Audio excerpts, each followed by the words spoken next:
جبت لكم خبر على السريع. كريستيانو رونالدو فتح قناة على يوتيوب ونزل 18 فيديو ورا بعض، 7 منها شورتس والباقي فيديوهات اعتيادية عددها 11 فيديو. الفيديوهات طبعا بعد المشاهدات جاي تصعد عليها شوي شوي، بس عدد المتابعين خلال الساعة تقريبا وصل 1,100,000 متابع.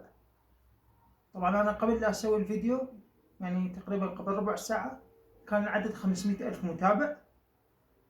على ما جهزت التصوير قلت اسوي ريفريش اشوف ايش قد وصل العدد الى 1,100,000.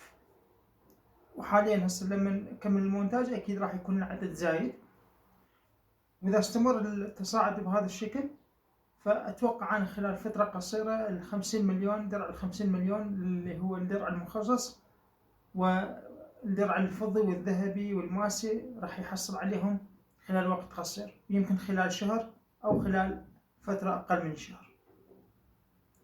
اكتبوا لي بالتعليقات انتم ايش قد عندكم متابعين، ولا تنسون تشتركون بالقناة وتفعلون زر الجرس وتسوون شير للفيديو حتى جمهور كريستيانو يروحون يتابعون القناة مالته، وحتى احنا هم نتشجع نسوي فيديوهات اقوى والقناة تكبر وعائلة القناة تكبر، ونقدم لكم محتوى دائما مسلي ومفيد وممتع. تحياتي لكم.